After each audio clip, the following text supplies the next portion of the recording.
Welcome to the Waiting List podcast. Tell us a story. It's like many things you start building from scratch. And then I'm like, wait, I really do like watches because You've seen so many watches that makes you excited. I think I really do like watches. Yeah. I think it's a great way to see if you are a watch enthusiast. Right, thank you for listening into the Waiting List podcast with our usual suspects. You've got Daniel, Lung, and of course myself, Alex. And our guest today is Pakho, and you can find him on Instagram at Pakho8. And then basically, I think, thank you for coming and joining us, Pakho, because you're over at Abu Dhabi. Hi, welcome. Yes, I am. So, hello, Daniel. Are you responding? Yeah, hi. Okay. Yeah, hi. It's just having a slow day. Exactly. Yeah. Another late night last night? Not too bad, actually, I gotta say. Actually, I had an early night. And hey, actually, come to think of it, you had a super late night for Alex Lau. What were you doing up at 2 a.m. sending people messages? Because I'm working. 2 a.m.? I thought you were going to be like 10:30 p.m. No. I've been waking up in the middle of the night getting some work done. Wow. Yes, a lot happening. Pakho kind of knows. But anyway, as we're recording this via Zoom, as we're well aware, because like I mentioned, Pakho, you're at Abu Dhabi, and so for audience, we'll love to hear, what you're doing over there. Right. I work for an airline here based in Abu Dhabi, and I think there are not too many airlines based in Abu Dhabi. So it is one of the airlines that they sponsored quite a lot of sports clubs in Premier League and also in the US League. So I guess you know what airline I'm talking about. It could be Emirates. That's right. It could be Emirates. It could be Etihad. Yeah. It could be Etihad. Yes, that's right. And unfortunately, it's the Etihad, isn't it? Because they sponsor Man City, and Alex and me are Man United fans, so that kind of sucks. Must be a shit company, mate. So, no, speaking of which, I mean, a very small question, but with us Hong Kongers or etc., we normally want to carry like dried pork across the border back to the UK. Is that how do you do that normally legally? Well, do you mean? Like, how much pork are you bringing? Well, they're very sensitive of what you can bring across the border, right? No dried food, no fish or anything like that, right? Well, it depends on the country, right? Where you're entering, or where you're entering, right? If you're going into Australia, of course, most of the stuff you can't bring into Australia, right? But sometimes if you put it in your hand baggage, right? And some airport they don't have X-ray machines to scan your hand baggage, so it really depends on the local airport regulation and their security measures. So I don't think there's a it cannot be quantified. Not saying you can't bring more than 1 kg of pork on board. No, it's not written. It's not something unsafe to bring on an aircraft. So, well, from airline perspective, I think we don't have such restriction. Okay. So now you spoke about this. So in terms of the airline industry, because it's been pretty tough for them because of COVID, what do you think would be the future of airline travel, and what do you think is going to happen in the next couple of years from here? Well, in the next couple of years, let's talk something about myself first. So I was working in operations, and then I moved to enterprise risk management. So which is under risk and compliance division in our airline. And what I'm now doing is I look at many sources of many international news, many analysis, what's happening in the market, what are the consultancies saying, like McKinsey or some big management consulting. So I think that the conclusion I got from these sources is, especially in China, we can see recovery in domestic and regional travel, and especially the younger travelers, because they were the one, I think they are less vulnerable to the disease, to the pandemic, and they think they will have less risk, even though they are getting the COVID, they have less risk and it's easier for them to recover. So in terms of the demographics, I think the younger generation, they will be one of the first customers we will be getting in airline industry. And also people tend not to travel long journey time, so not sitting in the plane for 8 to 10 hours because they may feel unsafe. But if you're telling them to sit in the plane for 2 to 3 hours to fly to somewhere regional close to your country, I think they tend to think it's manageable. So this is what is going to happen, I think, in the next 1 to 2 years in the airline industry, that there will be more young travelers flying regionally. So we can see in China, there's traveling between province, flying between provinces. So this is what's happening, and then we suspect that the same will happen within EU, because you can kind of travel quite freely within EU if you're holding the EU passport. And then I think that will help at least the low-cost airline market. And when we are talking about the younger generation, the teenagers or the young adults, they're quite price sensitive, right? Okay. They don't make big money. So I think the low-cost airline, they may benefit from this. So I kind of want to move on to this topic in particular, because I think, go back to my quotes, I think Richard Branson once said the easiest way to go from a billionaire to nothing is actually buy an airline company. So, but the thing is, we want to move on to this because we spoke about this previously, and you said it's particularly your airline company, they don't actually have to make money. So could you kind of clarify that point? Well, I won't say they're not going to make money, but it's not like an important thing for them. You can't say that. Can't say that. That's not right for. Well, to be a sustainable organization, well, of course, everyone wants to be profitable so that they can be sustainable, right? But in some occasions, in some countries, there are government supports financially that can keep the airline running, because we know from statistics, airline has a very slim profit margin. Mm-hmm. And most of the people don't know, but if you do go on Google, you will find out many things. And because of the operating cost, and there are many other costs, not just operating costs, but there are many other costs that people don't see, and they may not be aware. So that's why, and then in the market, the price is so competitive, and you need to compete with other airlines. So we have to drive down the revenue because we're getting less from the passengers. But at the same time, it's hard to drive down the cost because the costs are quite sustainable, and it's long term. Like, we're paying the airport, we're paying ground handler when you land in any airport. We are paying a lot of things that we are paying, right? So, but people don't get it. It doesn't help, if you sponsor Man City for 150 mil, when you actually own the football club yourself as well. So, I mean, like, you own like the owners of the Etihad, I'm pretty sure they own Man City. And then, it doesn't help profitability when you think it's a good decision to then, invest 150 mil of the airline's money into your football club. So my feeling is that actually, the airline is just a part of a large portfolio, because we all know that, the football, the airline invested 150 mil or wherever it was to Man City, just so that Man City could fit into financial fair play rules, right? Otherwise, there's no other company that would do that. And, so could be right, right? Could be right, yes. Can I clarify something? Is this government owned, the airline, or is it private? It's not a listed company. We call it so-called semi-private company. Okay. So we're not really directly under government, unlike some of the departments, the authorities, they are, but then we are not. But then we have shareholders, the board members, they are in the government. So it's kind of a gray area. Okay. But that's something, I can't disclose more. But, of course. Because, well, the thing is, you mentioned that the airline company is kind of like an enabler. So the fact that it's bringing in traffic and it's trying to get more tourists into Abu Dhabi, so for them to spend more. And that's kind of the main reason why they have a lot of funding from the government.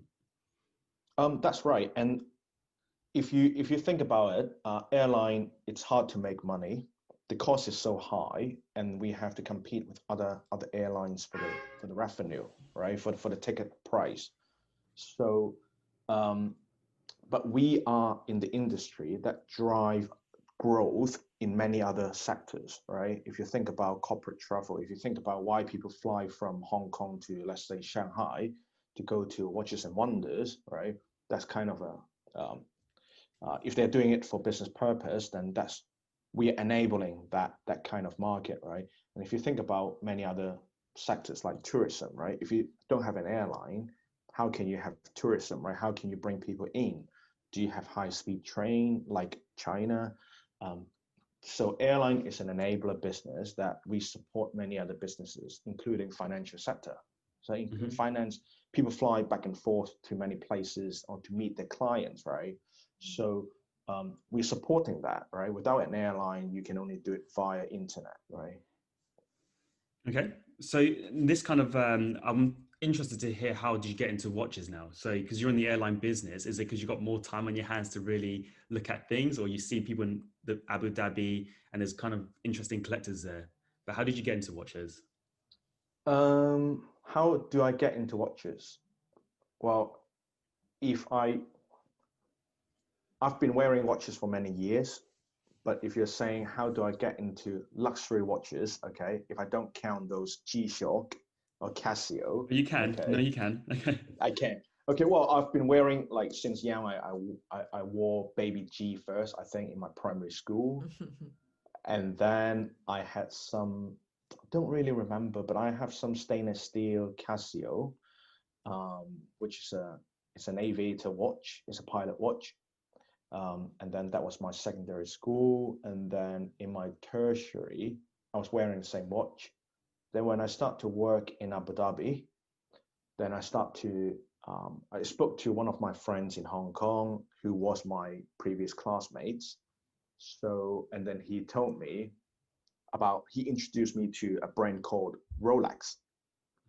So at that time, I had no knowledge about luxury watches. Okay, that was my early 20s. So he said, oh, if you get this watch, you know what? You can make some money. If you can get it, you can sell it the next day and then you can make some profit. So I said, oh, wow, that's cool. Then I try to go into market and see if I can find it, right? So I try to find it in. I was a flipper. Yeah.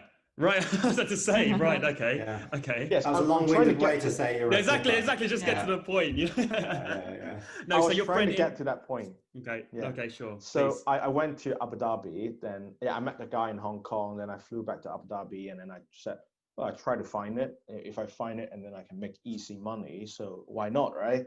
Who doesn't want to do that, right? So then I walk into Rolex. In multiple branches. So I was Googling where's the Rolex in Abu Dhabi. So there are like tens of branches owned by the same family group. So I went to multiple branches and then I said, oh, I want this watch. Can I get it? They said, give me your number, give me your name. Then if I get the stock, I will call you. So after like 2 or 3 weeks, they call me, right? They call me and say, hey, sir, your watch is here. Please come and collect them. So that was one branch, okay? I went there, buy it, okay, bring it home. The next day, the other branch called you up and right? said the same. Oh, we have this watch for you. Do you want to come and pick it up? I said, yeah, why not? So I bought 2 identical Rolex, okay, just for flipping. Then I bring it back to Hong Kong and sell it and make some small margin. And then I got found out by the company that I bought 2 identical watches from the same company, but 2 different branches on 2 days. So they were not happy about it. Do you mind sharing which Rolex it was? Sure. Like which model? It's called Single Red, the Sea Dweller 50th anniversary. And at that time, it was a new watch they just launched at that time. Yeah. And they so-called Mark 1. Now they have the Mark 2 with the little crown down there in the 6 o'clock. So yeah, I made slim profit for myself, and then I said, wow, that's good, that's easy money. So that's how I got into watches. Cool. Cool. Well, it's funny how you told that story because most people who are collected, I think it highlights that, how a flipper thinks and the fact that you told that story and you didn't say what the model was, right? You said it was a Rolex and it was a watch. So you just observed it as a watch and that's commodity, right? Like I think a collector, I picked up two Rolex Sea Dwellers, yeah, the big red or whatever it's called, right? And you didn't say it until you got asked. So I think that was quite noticeable. But also, like you said that you got in trouble because you got the watch twice. But like, is it that bad? Because like, if I want a watch, right, I'm going to go to lots of stores, and I'm going to ask, right, like, let's say I don't know about this waiting list stuff or anything, yeah. And I go to one store and the guy goes, "Oh, I don't have it. Yeah, you have to wait." And I don't really, and I might think, okay, does that probably means I might not get it, right? Let's go to another store, another store, another store, and you keep asking for it, and you keep leaving your details, right? I think a normal person would do that. So That's exactly what I did, Daniel. That's yeah, exactly right. That what was I your did. mentality, yeah. Yes. So I can't see why. Yeah, I know why they would think that, but actually, a lot of people would have been caught in that net of, "Oh, you're a flipper," when they're actually just trying to get one watch, right? Yeah, could be right. And the problem is, I didn't know there's something called waiting list, and I didn't know these watches could be that sought after. And then I was like, well, if this one doesn't work, then I go to the next shop and ask, right? That was my mentality at that time. That was a process I go through. And exactly, I think everyone thinks the same way, right? If you can't buy a piece of bread or whatever from this supermarket, you go to the next supermarket, right? But if you Yeah, I can't also find think. milk, yeah. Yeah, I also think. Forget, even if let's say they all had stock in Hong Kong, if they all had stock, it goes to which one offers the cheapest, right? Where can I get the biggest discount? So you still do the same thing even when they do have stock, right? And then pick, oh, okay, I'm going to pick it up in TST, or I'm going to pick it up in, well, you're never going, probably not going to get best price in Central, but you're going to compare the prices, right? I think that's just human nature. It is, but then for some brands or for some, if we talk about watches, right, they have a retail price, right? They sell at retail price in Abu Dhabi. Okay. You get got what no I mean? discount? So I did. I got 10% off at that time. Okay. Yeah. So like how many years are we talking? How many years ago are we talking about? that was back in 2016, 2017. Well, we Quite need to recent. check, what time, when did they launch that Sea Dweller? I think 2016, Alright. 2017. Okay. Yeah. Okay. And do they profile you when you're there? Because, okay, so do they ask specific kind of questions? Like, what do you do? How long have you been collecting for? No. Okay. They don't. They just, well, at that time, I think some of the Rolex sports models, they were not too sought after at that time. Yeah. You can see Explorer 2 on display. You can see Explorer 1 on display. Yeah, and that's the reality. And well, nowadays, if you walk into the dealer anywhere in the world, it's hard to see these sports model on display, right? Yeah. That is Rolex. That's what's happening in the last, I think, 1 to 2 years. And you don't get any more discount. You used to get discount for even Submariner, right? But nowadays, I don't think this exists. Was that okay? So was that the only piece you got that was able to get twice, or were there other pieces that you could have collected on multiple occasions? So technically, you're not a flipper. So I couldn't really call you a flipper. I guess you're innocent in the sense that you had this one piece and someone else offered it to you. Of course, you're gonna say yes. I am a flipper. I he is was. a Okay. flipper. Not I was because I bought the watch and then For I that sell purpose. it.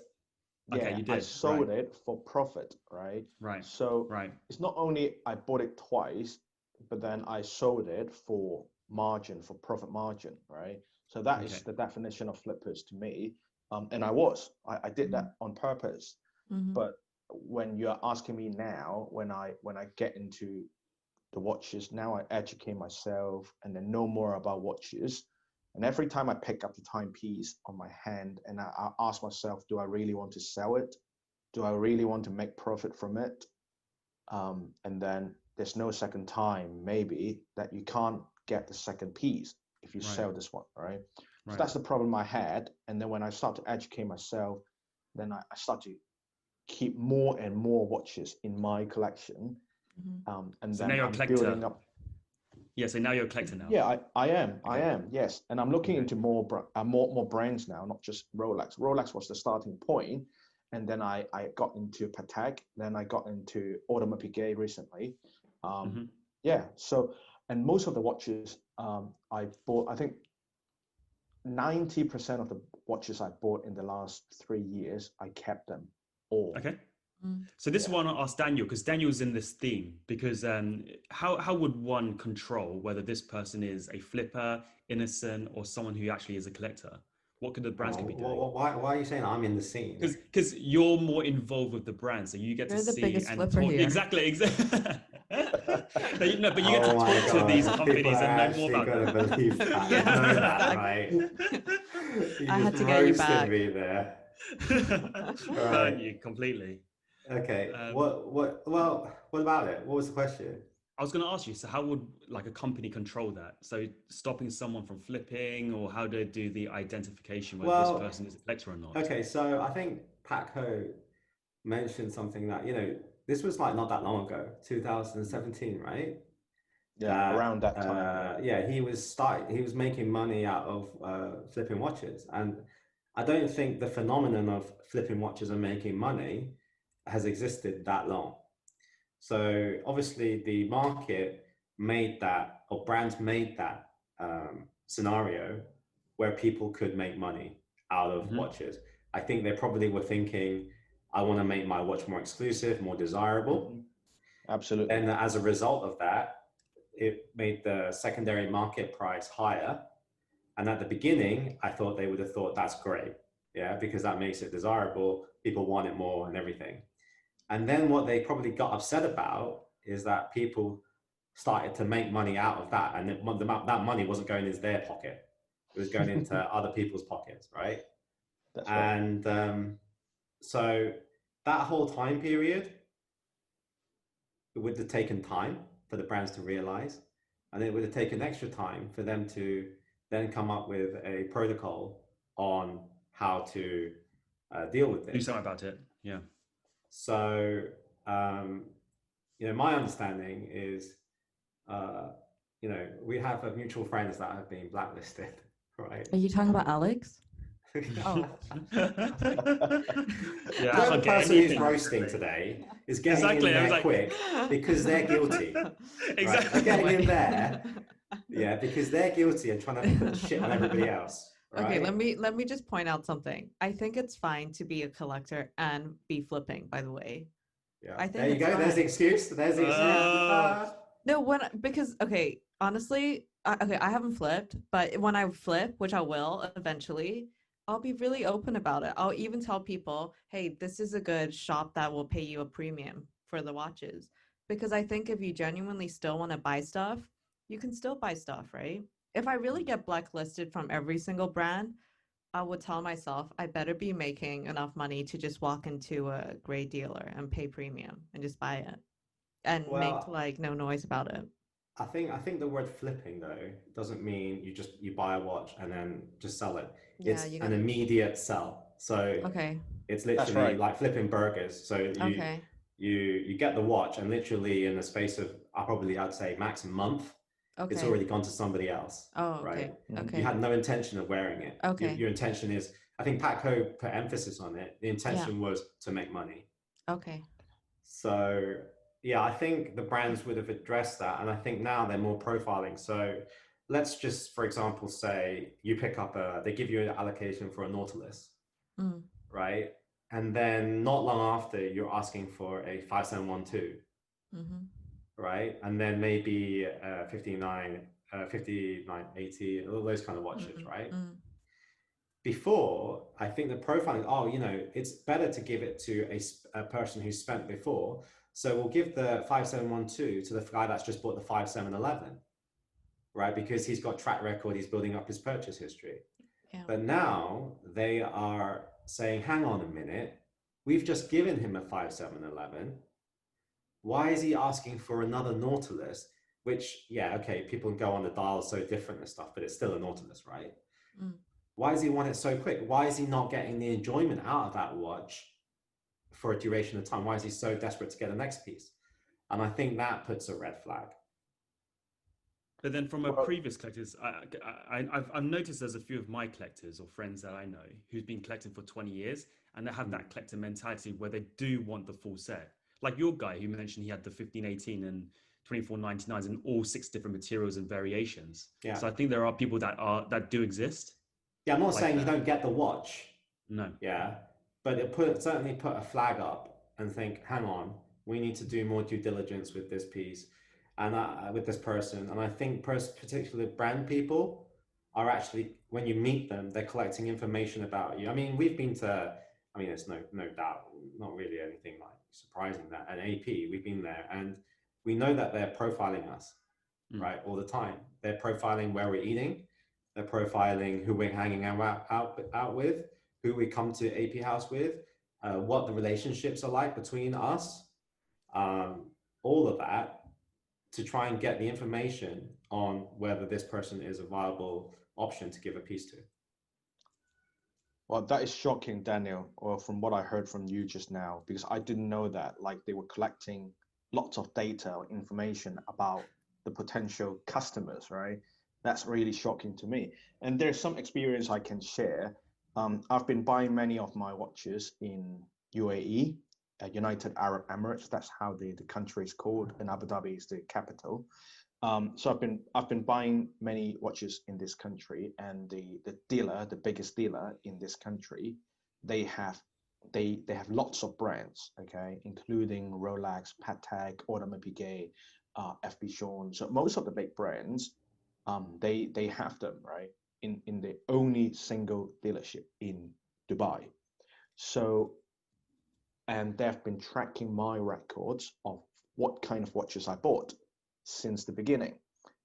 Then I met the head of brands, and then he looked into my profile, and then he said, "Wow, you've got lots of good watches, lots of sought after ones that people can flip." So, going to your point, Daniel, they do look at your profile, what you've bought, and then they may start to think what's going on. And also they look at the time frame, how far is it from each watch purchase. And but at the same time, I am a real collector at that time. I kept most of the pieces I bought from them. And I have, well, because I'm really getting into the watch collecting in the very beginning phase, that I have the cash that I really want most of the watches, because we all know these luxury brands, the price keep going up every year, right? 5 to 10%. So if you don't buy it this year, you will have to pay more next year, right? So if I have the cash, why can't I try to ask for more pieces to build up my collection in the very beginning, and then so that I don't have to pay more, keep in the next few years.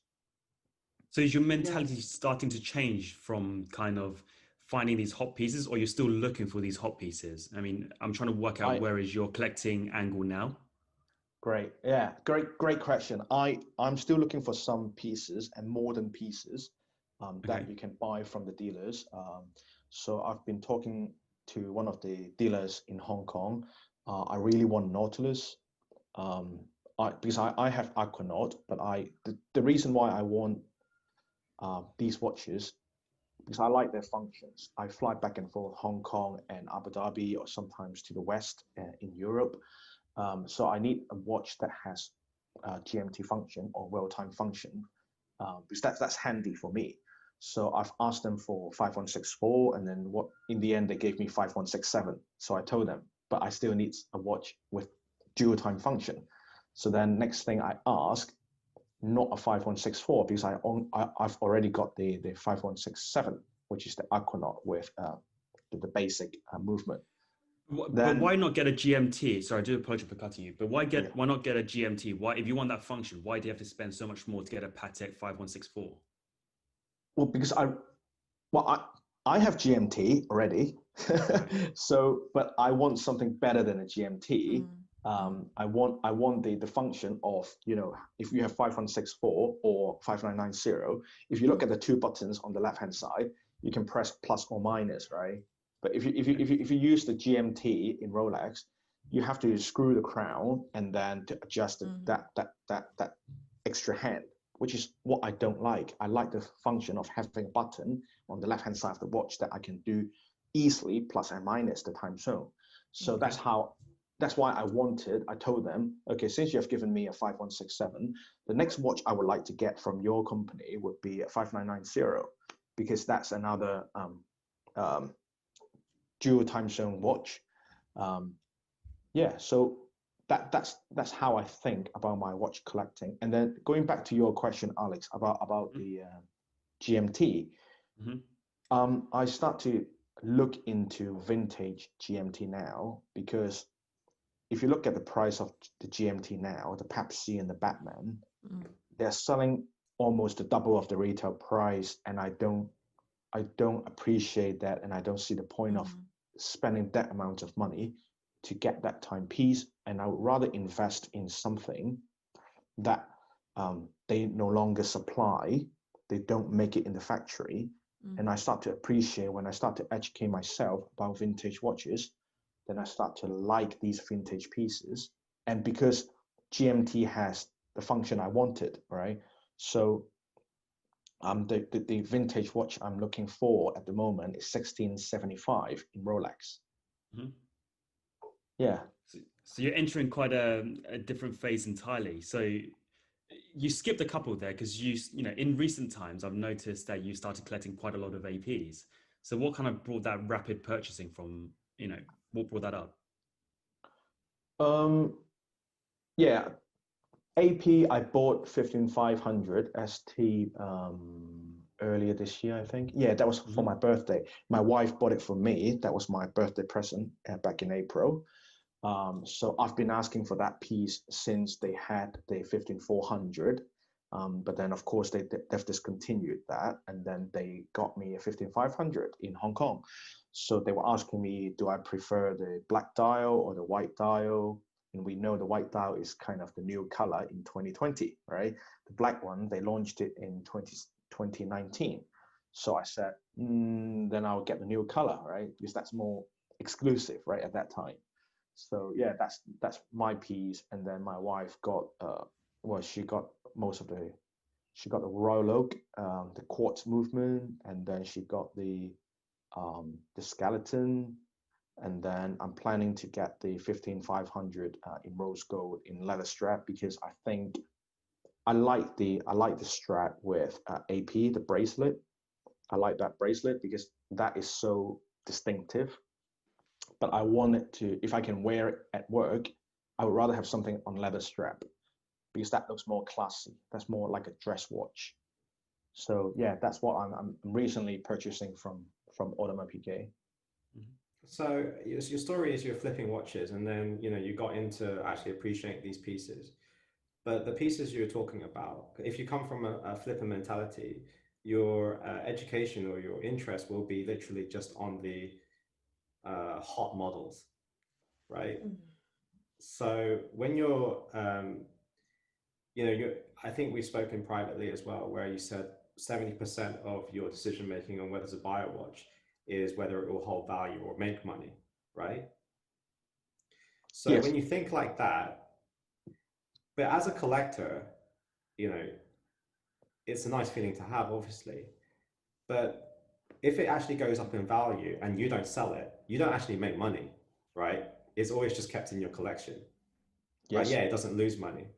So what about, if you actually bought on the secondary market watches like Lange or GS or all the other rest, you don't actually lose money, and potentially those might actually go up in the future if for some what reason they actually become desirable, like for example FBJ, right?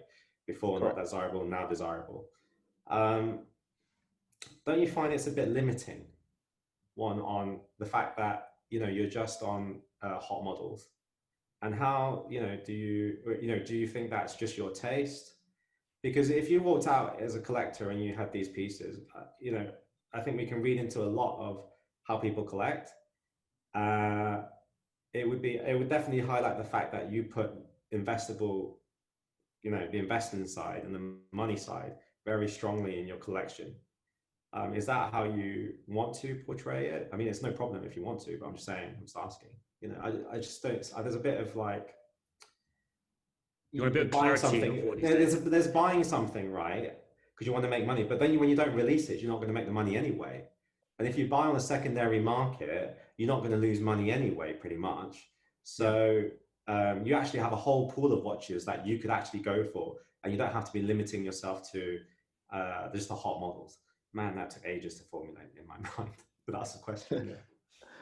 Right. Well, I think that's a part of the journey that I think many collectors will have to go through, right? So I'm starting from those hot models, especially the Gerald Genta designs, or those Rolex, Nautilus, or those hot models, because Engineer. Yeah. Yeah, that's also quite a nice, yeah. I'm sure you go for those too. So yeah, and then the problem is I have put a lot of the percentage when I'm buying watches, as you said. I see them as asset that they may not lose value or they may appreciate in value, because I put, yeah, as you said, 70% of my focus on that part. And then I have not yet educated myself in other brands, whether they have the same effect or not, if I am buying them from the secondary market. As you said, Lange, I haven't yet started to look into the brand. And FPJ, I have educated myself last year, and I have actually asked the boutique to get me some pieces if possible. So this is a journey. So when you have time, then you start to read more on the internet or on the magazine. Then I start to broaden my horizon and my taste, right? But I haven't got that bandwidth to do that yet. But I'm actually in the process of doing that. And that's why I'm getting from Rolex only into Patek, into Audemars Piguet, and then in FPJ, and perhaps some other brands coming up in future. I have to say, like, when you do this like research on brands, it's as good as like doing like research on the market, like the stock market. You can read all you want, but there's no way anyone can predict this. Even if somebody comes out and they're like, I predict, or they could be like 30 years in the watch industry and they tell you, hey, I think this is the next big thing.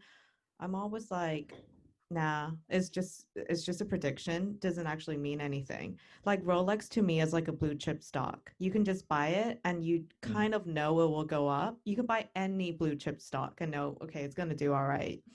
But if you're going to bank on like FPJ, Lange and whatever, it's really hit and miss. So based on that, I would just be like, buy what you think is nice at this point anyways. Yeah. There is a marketing influence though. No, because you know John Mayer, there's this that rose gold or yellow gold and a green dial Daytona. So that a couple of months ago was worth not much at all. You could probably go to the shops and it was just sitting there on the shelves. Yeah, the green And fake yellow gold. yeah, you know what I'm talking about. Then Yeah. one of my friends was asking for this particular piece. I thought, easy, right? Go down to an AD and ask, hey, do you have this piece? And they all said it's going for a premium. And I was like, how come? Then it was a message because John Mayer said these are two watches that's going to go up in price, and this was one of them. And it so happened to have that influence. Yeah. Yeah. Well, what's interesting is that I also know from Pakho, because I spoke to him yesterday, is that he was offered 2 Titleites from FPJ. And because the value of them he thought would drop, he didn't take them. But now, yes, said that's no. great. Yeah, And great. now, on hindsight, yes, he wants them. So, but then, like, as the collector in me, and says, like, well, you didn't. Is he a collector or is he a flipper? You didn't like them. Like, you obviously, like, if the design was strong enough, you would have bought them. You know, because, like, I mean, you put money into like Laurent Ferrier because you think for some reason you love them, yeah. Like, but you know you're losing money off it, right? Because you love it. And that's like, well, I have this collector side of me, which is going and saying, hang on a minute, you didn't appreciate the watch now, and now it's up in value, and now you appreciate the watch. Right, let him speak, let him speak. He's desperate to respond. Well, it's not that I don't like the watch. I really like the watch. And then my wife and I, we were talking about to get that as a couple watch that we can wear. So because they made that watch that they made it for female first, and they make a version for men. So I like the watch, and then it's not that I think the price will go down. That's why I didn't buy it at that time. It's I am not sure. I wasn't sure at that time whether this brand will boom in terms of value or appreciation by the collector community at that time. Hence, I didn't buy it at that time. And now when I start to do more, research online, and then you look at what's happening in the auction houses, and then I was like, I start to regret what I did. I like the watch, and I was asking myself, can you justify the cost, the purchase, right? And as I said, 70% of my decision making, the criteria is being they hold the value, or depending on the watch you're looking at. If you're talking about $200 watch, I don't really care, right? At the end of the day, if you lose it, it's just $200. But if you're buying a watch that's worth 80,000 Hong Kong dollars, let's say the Aligon, 80,000 or 90,000 Hong Kong dollar, it's not a small amount of money to many people. So I have to question myself: does this piece worth that amount of money? It's not that I don't like the watch; I like the watch, but I put the future prospect of the value of the watch in a very top place in my criteria. Well, that's why I'm glad you're honest about it. Well, to be honest, Pakho, I mean, I'm very glad that you're honest about it. I think most people, should admit it, because again, it is a lot of money, and if you don't want to lose money, fine, and you have to make wise decisions. Especially you're collecting quite young. You've only been in the game for what, 3-4 years, buying watches. Yeah. But okay, you mentioned this about, you mentioned your wife a couple of times. So is it because in your early stages where you're trying to flip watches that you want to put her name so you don't get banned? Or is it she actually is genuinely interested in watches? No. Actually, she's the one who kept telling me to keep all these watches. And I was the Wow. one, yes. And I was the one who kept selling most of them, not most of them, but many of them at that time to try to get some extra pocket money. Guys, we're interviewing the wrong person. We need to interview his wife. I think she would be happy. She would be happy to talk about watches. So yeah, no, to answer your question, no. And then she kept telling me to keep them because they are nice, they're beautiful. So I had the yellow gold green dial Daytona that I flipped years ago.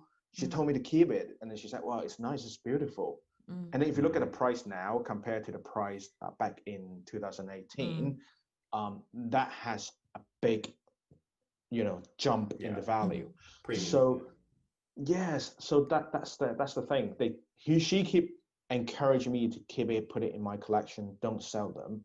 And I said, well, if I sell them now, I get some profit, and then in future, if I really want them back, I can use the profit I gained, and I can buy it in future if I really want it. Yeah. But at that time, I didn't really want it, and my mentality at that time was to make quick money, to flip watches. That was my mentality. But now I was offered some very exclusive watches.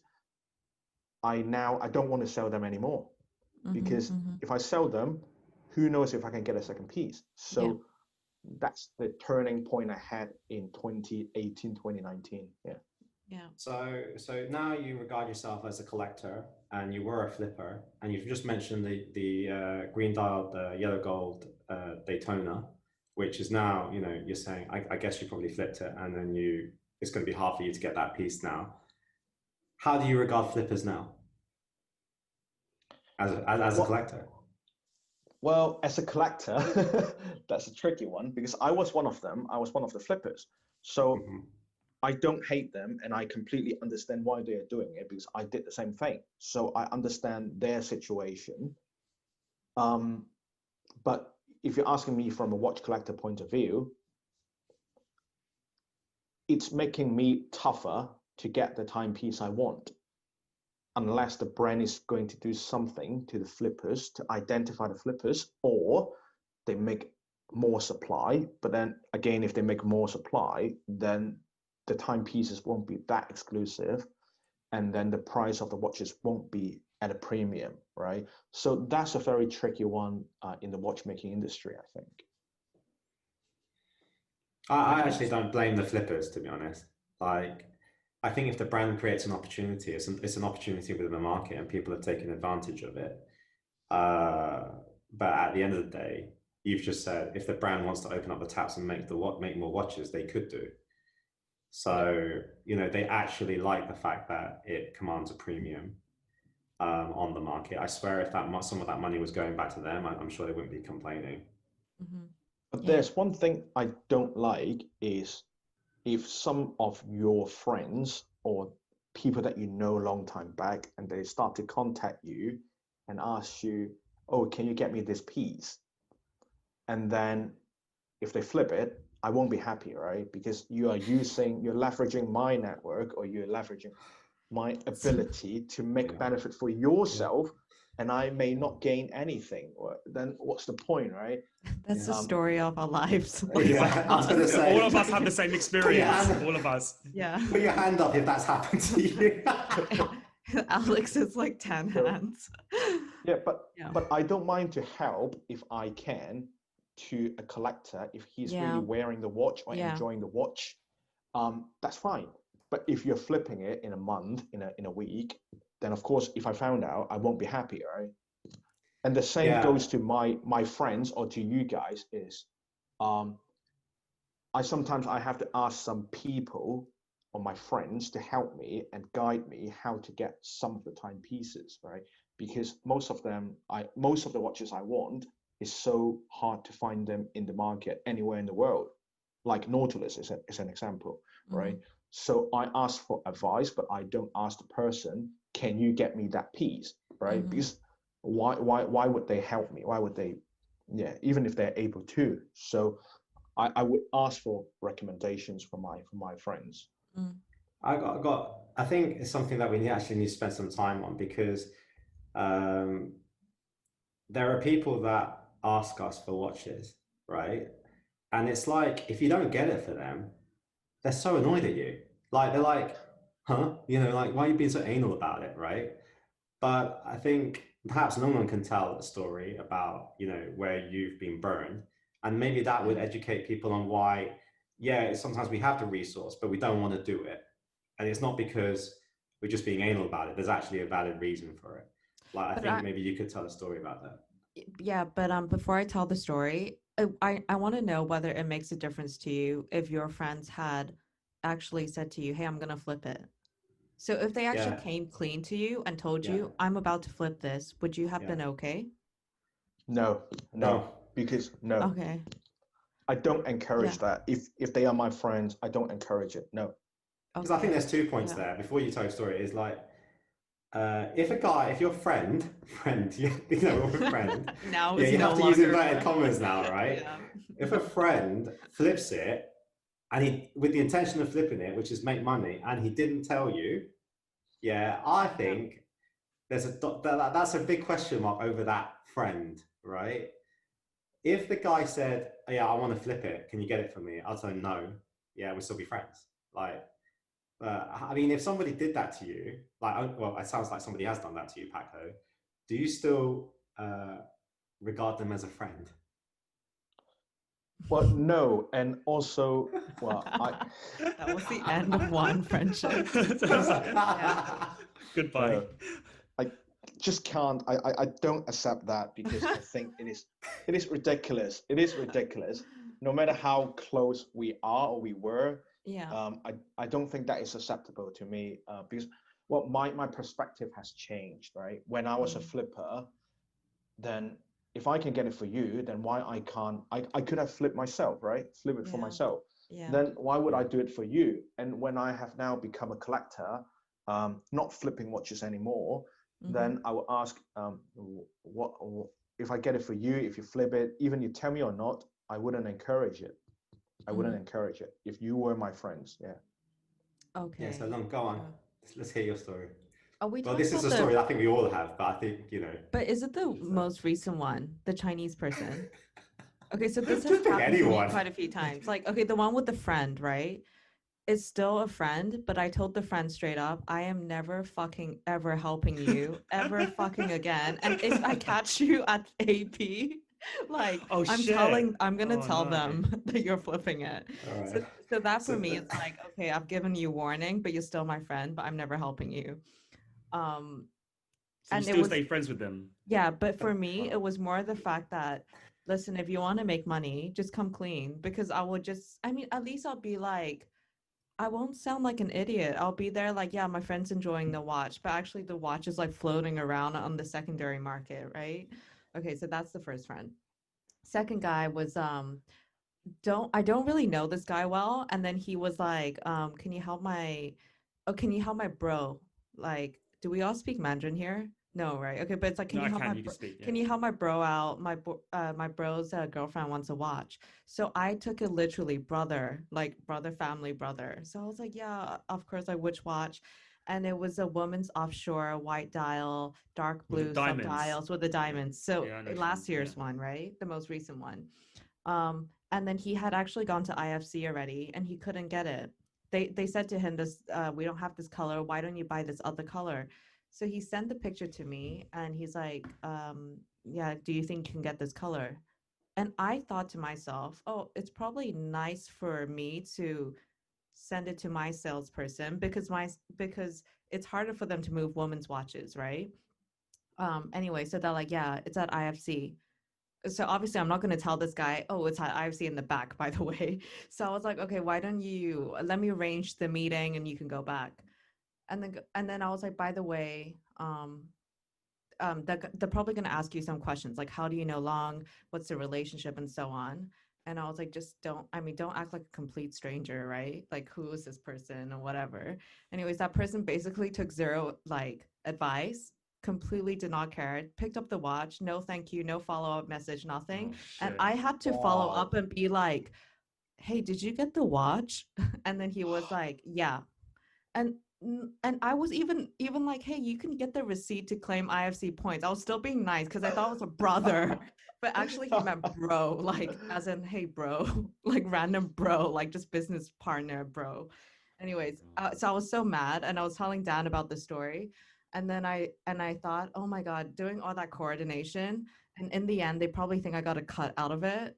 There's no point. I'm not going to help people anymore. And that watch could have, and Oh, literally 2 weeks later, they wanted the same watch.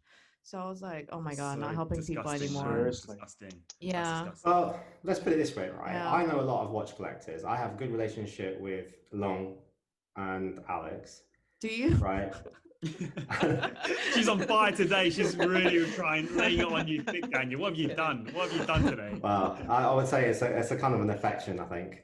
If you read It's my the only way I Instagram can take it. comments, you're like, oh my God, I can't even. All right. Look, if you don't shut up, right, I'm going to plant some Christmas trees in your home. Go What I'm on. saying is, Yeah. yeah, is that I haven't leveraged that relationship with Long Long or Alex and said, Mm. get me a watch. Have I asked you guys? Like, I haven't Kind of asked you have guys, on right? one of them, but I'm happy to One of them. help. I'm Yeah. happy to help. I'm happy to help. So I'm very precarious about asking other people to do it because it puts the person in a very awkward position. Mm-hmm. Right? You're going to say, basically, you're saying, "Are you my friend to help me out?" Mm-hmm. But it's never that straightforward. Anyway, let's move on. I think that point is Okay, really that clear was a enough for long people one. Sorry, listening. Paco. So I do want to mention the last thing, and that's kind of how do you reach out to other collectors? Because I guess you're in like Middle East. Do you reach out to random people on the streets there to connect with them, or how does it work? I know, like, nice Oh, sposh. hey, nice I'm to bored, meet man. you. I want to like speak to you. I'm so bored. Alex, are you the person Like, behind all these robberies? It is him. It is oh, him. yeah, It's sorry, it also on is. TST side, so it's Alex. Yeah. I want to make it clear I'm in the central side. So anyway. Oh my God. Well, the person who got robbed in TSD, I actually know him. Oh, Oh shit! God. What? Yeah, I think I told Daniel, I told one of you, Yeah. yeah, Yeah, the totally, Richard yeah. Mill, Richard Mill one, yeah, yeah. But Alex, then give back the watch. Come on. he said he's fine. He said, well, personally, physically, he's okay. He said, and he's quite rich and he can Oh, afford it. He said, yeah. No, oh don't say that. But God, I mean, like, no, God. but can you highlight? Because I missed what's the TST one about? Because I know the one on the MTR was the TST one was in a shop. Well, the All right. TST one is one of the first one, you know. Yeah, the It's first an one. RM. Yeah, it's the RM, and then he is the owner of a watch shop. Mm-hmm. Of course, the flipper shop. Oh, so that's where you used to sell your In watches. Is that how you knew him? no no no no no no no. Oh. Yes, yes, yes, But yes, yeah, yes. it's a very it's a new shop. They've moved to that place in TST. So and then there were a couple of people hanging around on that street and then looking for him. And then when he closed his shop around 7ish, and then he got robbed in his shop, not in his shop, right when he stepped out of his shop. So then he lost his watch, but then physically he said he's okay. Didn't get hurt. But the other one in Taiwan, right? Yeah, The that one. The MTR one with one. the Yeah, that knives. was crazy. I That one was saw. horrible, right? Well, Crazy. they have knife on their hand, and it's just for 1 or 2 Daytonas, right? Or 3, Yeah, whatever. yeah. It's not a big amount of money, but then the people who did it is so brutal, right? No, but then when I saw those people in Hong Kong when we was running out of toilet paper, they stole from Welcome. I thought, okay, this has gone a bit crazy, isn't it? Like, this doesn't seem right. But Toilet that's paper. different. They have the physical needs, but then stealing watches is not a physical needs, right? Mm. It's not it's not in your daily routine that you do, right? But you I have to go to the toilet, right? I just find it weird that if you're gonna rob someone, why can't you use a small knife? Like, because the knives they were using were like the big machete ones. I'm just like, why do you Yeah. have to do that? Yeah, it's But been really sorry, weird. so we were digressing. Can Yeah. we take it back? So in terms of how do you connect Sure. with collectors? Because how you connected with us? Because you actually reached out to us on Instagram. So do you do the Yes, I same on? did. Do you do the same I for Middle East or? No, often I don't do it, especially in Middle East. The culture is slightly different here, and most of them they are Arabs and they speak Arabic. Mm, So it's hard for me to connect with them, and because we're not, both of us, we're not using the first language. mm, It's hard to get in touch. Or I haven't even started, or I haven't even tried, but I followed some of the key Instagram pages on Instagram. um, but then, yeah, we rarely or we don't really have any communications because I haven't even wanted to start because when I see the photo, most of them are some other races. yeah. And I know, I think in terms of culture or in terms of Mm-hmm. communication, that that might be a barrier, right? Mm-hmm. And I don't tend to get to know new people, or I don't usually say hi to new people that I meet. And I'm quite specific, or I'm quite picky in what kind of people I interact with, for my own good, of course. Mm-hmm. And then the other day, I found out Shanghai Watch Gang, he was in Hong Kong, right? Then Who's that I guy? was Yeah, also that in, douchebag. yeah. So I Sorry, was sorry, you also had to meet them. Sorry. I was also in Hong Kong. So I finished I finished I'm my getting Hong roasted today. So I saw it on Instagram. He was in Hong Kong, and then I texted him on Instagram. Hey mate, Mm, are you in Hong Kong? Then he mhm, said, yeah, yeah, yeah. Then I said, oh, I'm in quarantine or whatever, and can we meet up? Because I think Daniel, I haven't followed him for long, but I mhm. think it's a great opportunity that I can connect with him because he's so famous Yeah, in Instagram in the watch yeah. community. And then he said, yeah, why not? And then he asked me to contact Alex. And then, yeah, he would sort me out. Then that's the first time I found out, oh, Shanghai Watch Gang, this guy, he's so down to earth and so approachable that I didn't expect. And I wasn't even expecting Yeah, when I not gonna texted deny Me it. and Long Long, why Alex are are you laughing so much? laughing. Long Long, why are No, you laughing? I'm Alex, laughing you're because you're laughing. laughing. Yeah, down to earth. You are right about that. so I wasn't expecting anything when I messaged him, right? So I just Hmm. try and see um, if I can have some connection with the right watch community in Hong Hmm. Kong, which is Hmm. my home country where I grew up. So then then I said, oh, I don't mind meeting some new people that they are crazy about watches, or um, that we can talk about some common interest, right? And open up any new opportunities. So yeah, I was really happy that we had a gathering in Foxglove. I met Johnny and I like Johnny. I have to tag him here. So Boy. yeah, he's Johnny boy, yes. So yes, I met great people in that gathering, and I was hoping to do more if I could in Hong Kong, but then unfortunately we have the COVID, we have the regulation here that we need to comply with, and we can't get together for a big group of people. Thank you for those nice words. Checks in the post. I have a particular talent of attracting middle-aged men actually in Hong Kong. Right? Too, I have to say. Yeah, I've just got this talent, right? So yeah, my gift. Yeah. What is the COVID situation there? You mean What in is it UAE? like there? Yeah.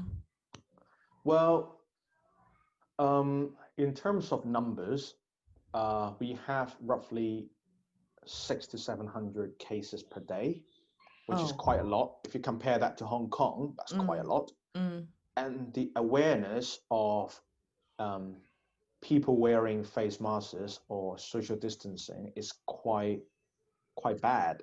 The reason is, I think this country, we have in the population, we have around 10 to 20% they are Emirati, the local people here. Majority are expat. Expats, they can come from Europe, they can come from Asia, they can come from any part of the world. And some of the laborers or blue collar, they have less education or awareness about hygiene, or in terms of knowledge. Okay. So even though they are they are told, but they are not following the recommendation, right? At least social distancing. So I was in Abu Dhabi airport, came back. I came back. What happened? Tell me more about she doesn't that. follow. She doesn't follow anything. She doesn't. She walks around with no face mask. She doesn't wash her hands after she goes to the toilet. I was just about to awful. say, at least one of us wash their hands. Yeah. Okay, let's just redirect this to Alex. Alex is the only one that doesn't wash his hands. Okay. Yeah, sure. Anyway, Pakho, continue, please. So if I go back to my story, I was in the airport, right? Yeah. I came in Abu Dhabi airport. So there are stickers on the floor. They said 2 meters social distancing, right? So I told a guy behind me, he was like smelling my back, right? And then I told him, I told him, what are you doing, you animal? I told him, can you see the stickers on the floor? Can you be further away?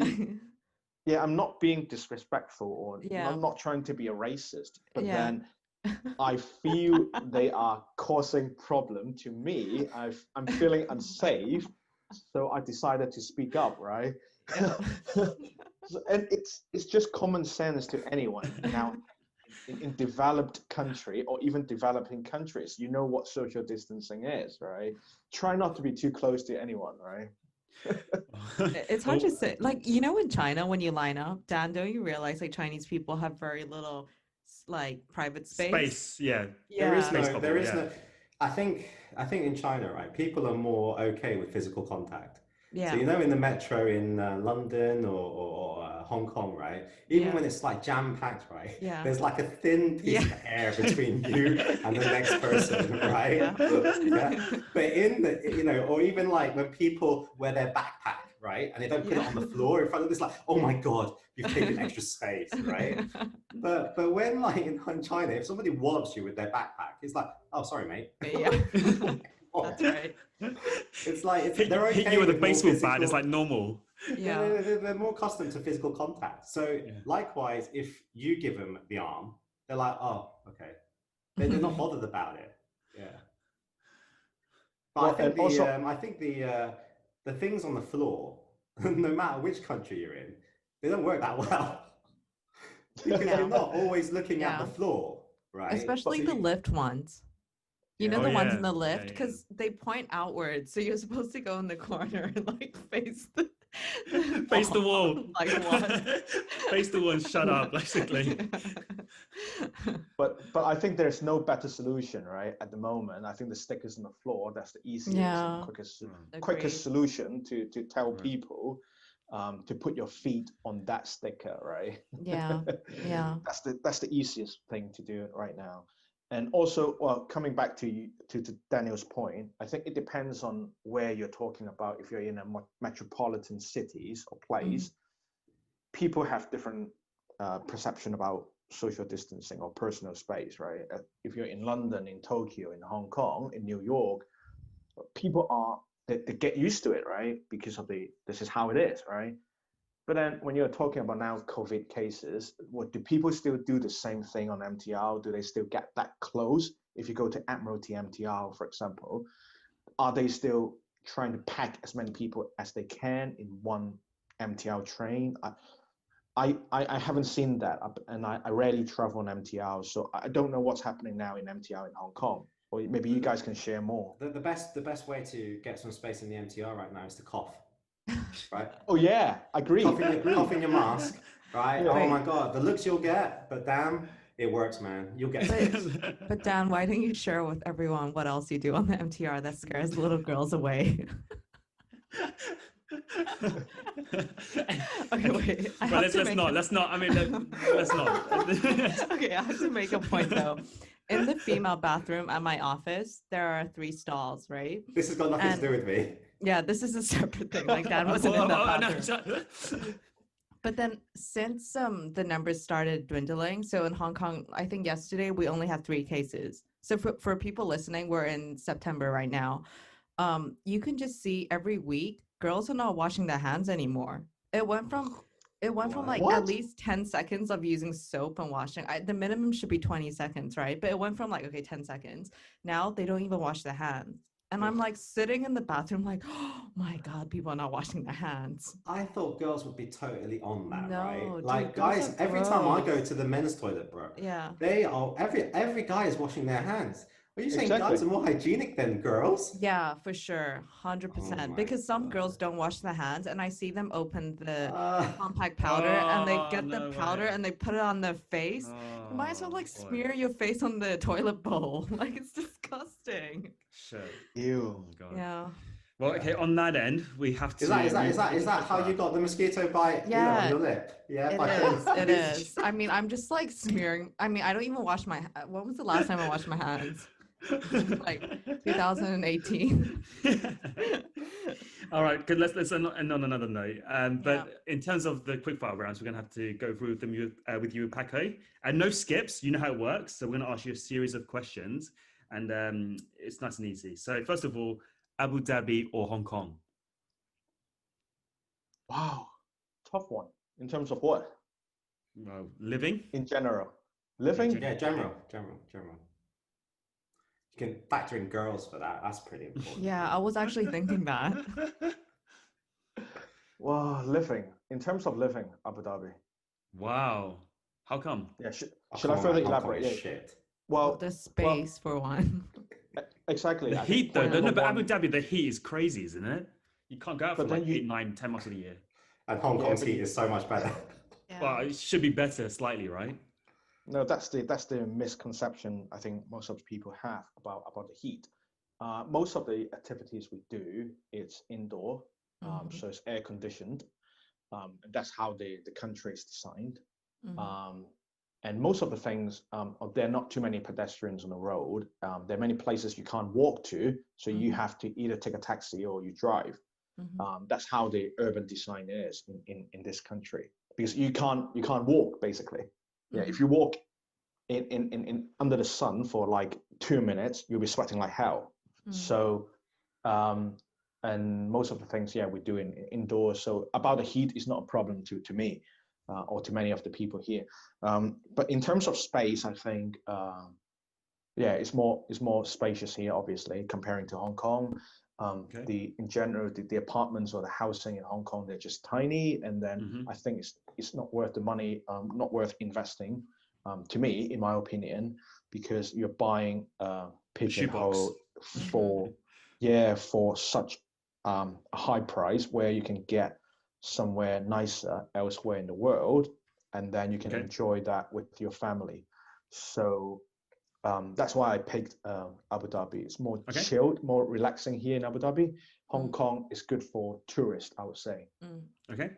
Yeah. In terms of watches, 5711 or 15202, sorry, 15202 AP or Nautilus 5711. 5711, definitely. Oh, you're gonna lose some AP credibility there. Why? Why? Well, Yeah. because I don't have Nautilus yet, and I have Royal Oak. Not saying I don't like Royal Oak 15202. I like it, and it's actually one of the watches I want to get. But if you ask me to compare them, I like the design of the Nautilus being not round and not a square. That's kind of I think correlate to one of the Chinese culture, right? I'm not sure how to explain it, but you have to be Lost. no, you have to be mean to yourself or be more. You have to have certain demand to yourself that you have certain standard that you need to meet yourself. Okay. But then to the people around you, you have to be more forgiving and more generous. So I think I'm putting these two elements together. And I can see that on the watch that it is being in a shape that is not square and it's not round. It's kind of in the middle. Yeah, but Okay. the octagonal shape, it's got the number 8, and I'm assuming Pakho 8 for your Instagram. You like the number 8. Yes, There's yes, 8 sides to the octagonal as well. well, that's the octagon, yeah, in terms of shape, and then you have the angle, and they are more or less the same, and it's a proper shape. But if you talk about the shape of Nautilus, it's not a shape that exists in geometry, I think, right? Okay. And the number 8 I have on my Instagram is because my name is Pakho, and then if you put it in Cantonese, it's like Bat Ho, right? So Bat Ho is the jersey, Number I 8. wear when I play basketball or when I do sports. I used to do a lot of sports, by the way. Well, I actually thought it's going to pick 5711 because it carries a higher premium.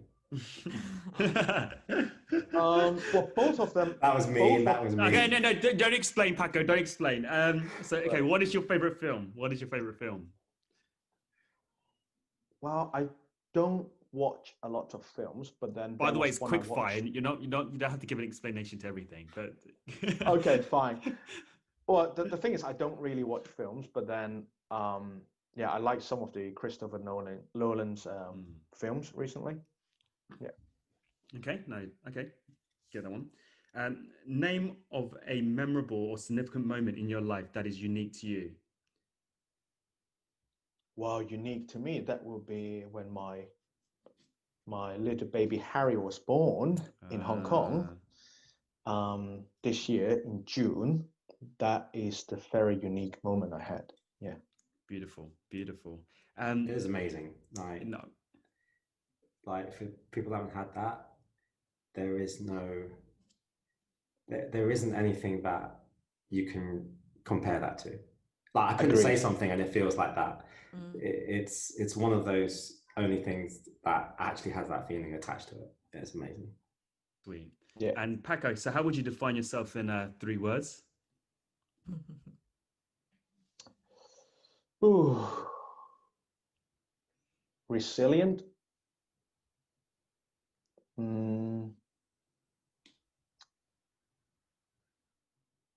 Well, it's really hard to find 3 adjectives to describe myself. Resilient, trying to be smart, and then Okay, willing to learn. Okay. Well, yeah, and keep learning. Yeah, stay learning. Stay hungry, stay foolish. Right. Yeah. Okay, I like that. Yeah. I like that. A watch story that we don't know about. A watch story that. Or have you exposed yourself fully? Can you be more specific, Alex? Like what kind of? Yeah, like a watch story to put specific to you, like you collecting a particular piece, or how did you acquire something? Right. Oh, yes. But then this is not a quick fire. I have to elaborate a bit more. Okay, I'll save you for next time. I'll tell you what, I'll keep that for a next one. Have you been to Salt Bay's restaurant? And is it any good? Is it any good? Well, I'm a foodie. I'm definitely a foodie. I have been to the one in Turkey, and to answer your question, no, it's not great. Really? It's just a Tell show. by your face before you even said it that it was going to be shit. Like, okay, tell us why and how much is it? Is it expensive? Well, I didn't spend a lot because I didn't have the expectation there. When I went there, I was in Turkey, right? I was in Istanbul. So I went there. That was quite close to the Grand Market at that time. So I went there. It is quite, the way how they've dressed the restaurant is not that fancy. So what I had was just a steak and a burger. I think that's the classic thing they do on the menu. So it wasn't expensive, Daniel. It was, I think we spent around in Hong Kong dollar, three or four hundred dollar per person, which is I think quite reasonable in most of the steakhouses in Hong Kong or anywhere in the world. So it's a fair price, but then it's not great, but it's okay. Yeah. Okay. What is your favorite destination and why? Ooh, Japan. I can't name a city. I think Japan is the best Wow. place. Me and my wife that we love so much, and then you never get disappointed anywhere you go in Japan or any restaurants you go in Japan. I Yeah. agree with that. Good spot. Good spot. And where do you want to go to? Seeing that you've probably traveled quite a lot or you're well traveled, is there a place that you still want to go to? Well, apart from Japan, Japan will be at number one on the list, of course. Hmm. That might be, well, I think being a Chinese, I would like to go to explore more in China, especially the economy is growing in China comparing to the rest of the world.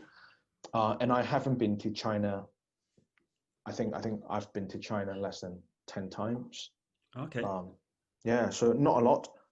So yeah, I think that the biggest Very well. city. I haven't been to Beijing, for example. I've been to Shanghai, and I like Shanghai. I like the food there; it's amazing. Um, then after these first tier cities, then I will start to explore the second tier cities. Yeah. Brilliant, brilliant. Well, that ends the quickfire rounds and of course the end of the podcast. So, thank you, Paco, for spending some time with us, and to you listeners. For more of these great talks, stay tuned on the Waiting List podcast and there'll be new episodes. And we hope to have you on episode 2, Paco. Thanks for that. Thank you. Thank Yeah, you. Thank you thanks, so guys. Thank you very much. much for for doing it. Yeah. Yeah, Enjoyed it. brilliant. Speak to The you soon, okay? first flipper we've had. Absolutely, that's actually true. That is true. Okay. So thank you for Okay. listening, and we hope listeners see you again soon. Bye. Bye bye. Bye.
Thank you for tuning in to the Waiting List podcast. Hit the subscribe button and the next episode will come straight to your phone as soon as it's ready. Whilst I'm here, please remember to leave a nice review and follow us on Instagram at the Waiting List Podcast.